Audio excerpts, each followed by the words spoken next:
muito boa essa nossa resenha, mas vai ficar melhor agora, porque a gente vai abrir o nosso canal. Olha lá, Alex Bagé e a turma do Toque de Bola.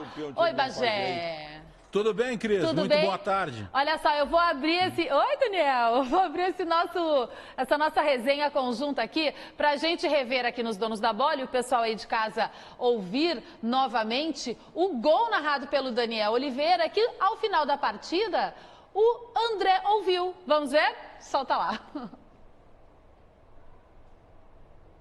Depois, vai ser depois. Sabe como é que é, né, Bagé? Programa ao vivo às vezes, né? Só pra dar o clima. Eu achei. Pegadinha do malandro. Eu achei que o Daniel ia começar a narrar, né? Eu fiquei na dúvida. Também imaginei. Ainda bem que eu consigo segurar no carão aqui, né? É que vamos botar a imagem lá e tu narra daqui. Eu achei. Boa. Então eu... Tubo. Mas é mais ou menos uma brincadeira com a nossa mesa. Viu? Parece uma mesa de Réveillon aqui, né? Tá todo mundo de claro, né? E tu nem sabe, Bagé. Posso chamar o gol agora. Então vamos lá. Agora sim, vamos ouvir André ali ouvindo depois da conquista do título, o gol narrado por Daniel Oliveira. Prepara-se para bater na bola, André. Ele perdeu um pênalti no tempo normal. Vejam o peso da responsabilidade. Vejam o peso da responsabilidade. Se o Grêmio quiser é campeão gaúcho, vem para a bola, André. Correu, bateu, gol!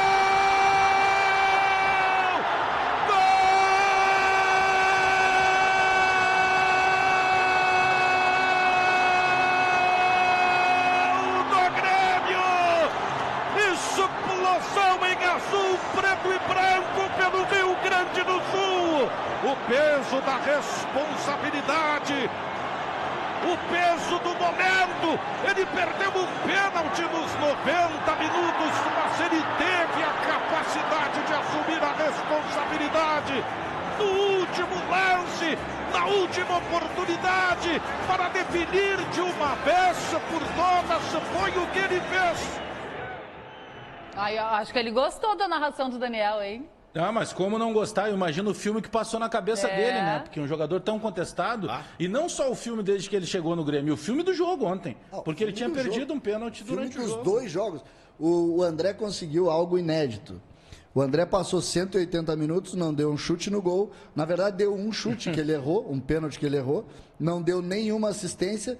E ele é que foi o homenageado no fim do jogo. Só o centroavante consegue isso, mas ninguém consegue isso. Mas o Renato é impressionante, né? Ele escolhe o André nesse momento e confia no jogador e decide ali até no final do jogo, todo mundo imaginando, de repente, o Luan vai bater o último pênalti, né? Porque o André já perdeu e ele confia no jogador não só nessa partida final, mas nesse momento para ele fechar a cobrança depois do erro do Nico Lopes, o Grêmio ser campeão. Então, o Renato arrisca, ele foi ousado nesse aspecto, né? Mas é a demonstração de capacidade do Renato. É que ele deve ter treinado. O Renato é talentoso, tem o dom e escolheu o cara que emocional. Não. Se ele bota o Luan, ele acaba com a carreira do Luan. Não é que tem um dado maior.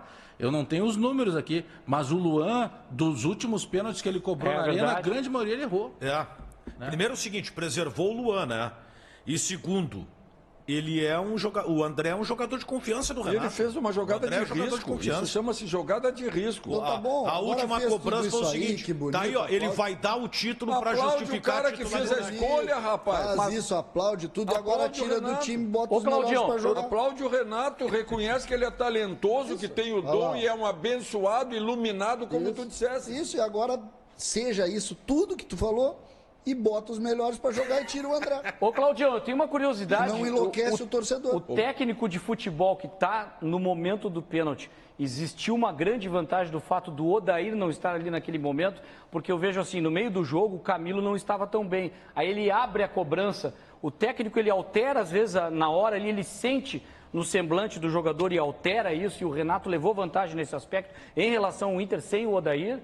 Com a nova regra, antes tu precisava ter uma lista de quem iria bater na sequência. Hoje tu não precisa mais. Muitas vezes bate um que sequer estava conversado na lista. Tô confiante, vou eu. O Renato escolheu os jogadores mudou na hora. E disse, não, e a ordem ficou por conta do Resolve. Não, quem estava caminhando para bater o último pênalti era o Luan e o Renato correu, por isso é que ele foi expulso. Por isso que ele foi expulso. O Renato foi expulso por isso. Ou seja, o Renato foi iluminado nessa questão. Eu estou dizendo que ele é um iluminado, reconheça Siga isso. iluminado, Renato, e tire o André do time e coloque o Viseu para jogar. O senhor, que é um homem de inteligência rara, reconheça o talento do Renato, mas eu reconheço a capacidade. O Renato, claro, é evidente, óbvio que ele está num estágio, não vou comparar aqui. Agora, o Renato tem uma característica que o Odair não tem. E que se o Odair não tiver, não terá êxito no Internacional na Libertadores. O que é? Ambição. Ontem, Daniel, eu falei aqui no programa que... É ambição ou ousadia, André?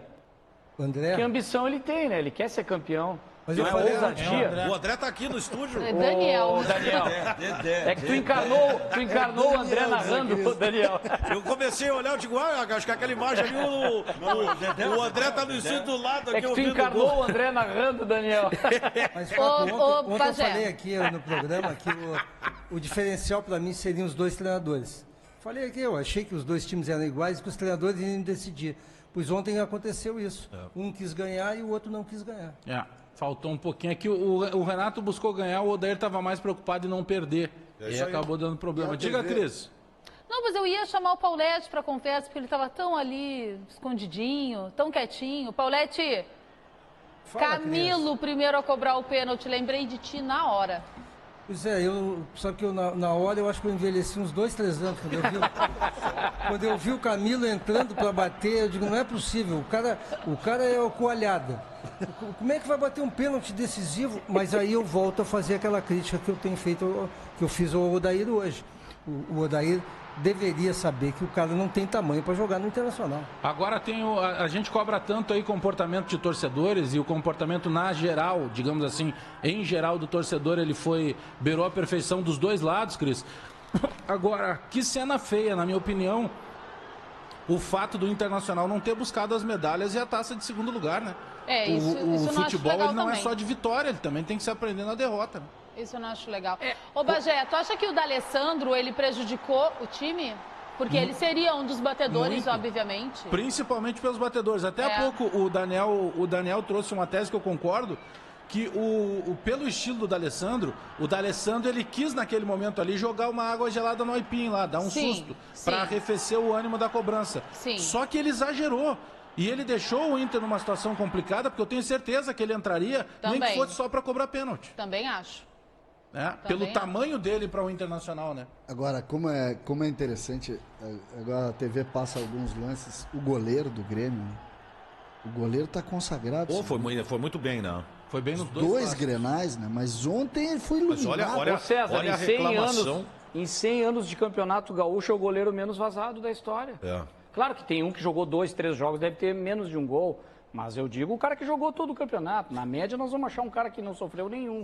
O Grêmio levou um gol. Mas é que daí aí os números é muito mais... Eu me apego na atuação dele nos dois clássicos. Os dois Grenais. Porque, convenhamos, né? O Grenal é um campeonato dentro do outro. Porque o campeonato gaúcho, para ser ruim, ele tem que melhorar bastante. Mas fazendo justiça, Marcelo Lomba também deu show, né? Também. Não, mas o Lomba vem fazendo já há algum tempo, né? É que o Paulo Vitor vem com a carga de substituir um cara que é um ídolo do Grêmio. Ídolo, né? Aliás, vamos citar o nome dos dois preparadores, né? O preparador do Grêmio, o Rogério Godoy, que faz um trabalho excepcional, e o Daniel Pavan pelo lado do Internacional. Né?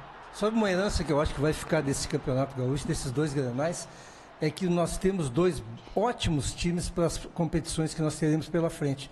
O Grêmio Internacional mostrar. O Internacional, então, está equiparado ao Grêmio, que até um ano atrás era considerado muito abaixo. Segue lá a resenha na Rádio Bandeirantes.